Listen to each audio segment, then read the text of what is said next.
प्रभु जीशुख्रीष्ट नाम रे प्रतिदिन रोटी रे आपण मान को पुणी स्वागत करूछु।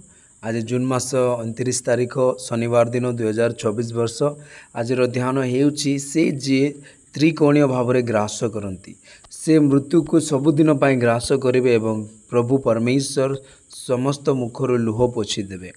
से पृथ्वीर समस्त लोकंकर भर्सना करेंगे कारण प्रभु कही जेसाया 25:28 रे मृत्यु शेष नुहे। जीशुख्रीष्ट यह विश्राम बोली कही।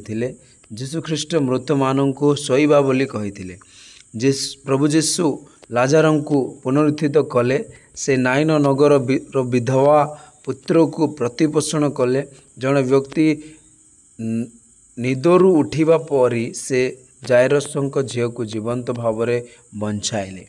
यही दुनियार लोक मैंने जितेबले निज प्रियजन को हराती सेतेबेले से माने अत्यधिक दुख एवं जंत्रणा दे गति करती एवं से माने असह्य किंतु ईश्वर संतान माने ख्रीष्ट जीशुंक ठारे सांत्वना पातु एवं निज प्रियजन को पुनर्बार देखिबा आशारे निजको सांत्वना दियंतु। ख्रीस्टियन धर्म रे पुनरुत्थानर आशा अछि। जीशुख्रीष्टंक एही पृथ्वी को आसीबार एक उद्देश्य थिला मृत्यु को जय करिबा एवं मृत्यु भय रे बंचुथिबा लोकन को मुक्त करिबा। आमर प्रभु जीशु कहिसंते मो पुनरुत्थान और जीवन जे मो उपरे विश्वास करे जदिओ से मरि पारे से बंचिब एवं जे मो उपरे विश्वास करे से कदापि मरिब नाही। आपण यह विश्वास करती कि जोहन 11:25-26 पद शास्त्र कहे जे प्रभु जीशु आम प्रत्येक पाई मृत्युर स्वाद चाखिले किंतु आमे माने जीशु को देखी जी स्वर्गदूत मानक ठारू टिके कम होइथिले मृत्युर दुख पाई गौरव और सम्मानर मुकुट पिंधिथिले जेपरि से ईश्वर को अनुग्रह समस्त पाई मृत्युर स्वाद पाई पारे। एब्री 2:9 प्रभुंक द्वितीय आगमन रे ख्रीष्टंक ठारे मृत माने प्रथमे पुनरुत्थित हेबे। तापरे आमे माने जीवित रही प्रभुंक वायु रे भेटिबा पाई मेघरे सेमानक सहित मिसी जिबा।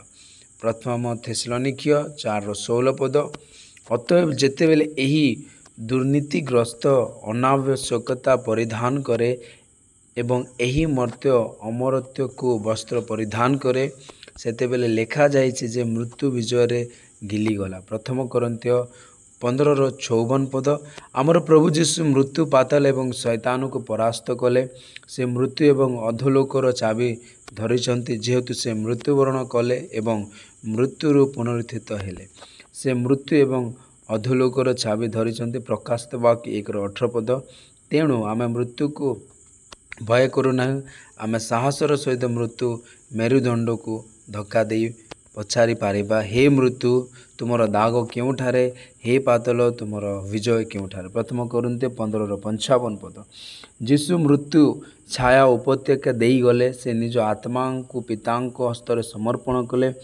तृतीय दिन रे से जीवित हो मृत्यु को जय कले एवं पुनरुत्थान प्रथम फल हेले। से आनंद रे घोषणा करती मु सबुदिन पाई बंचे। द्वितीय विवरण 32:40 पद मृत्यु यही दुनियार लोकों पाई तिक्त एवं अत्यंत जंत्रणादायक अटे किंतु आम पाई यह प्रभुंक सहित रहिबा एक सुंदर सेतु भाव में कार्य करे।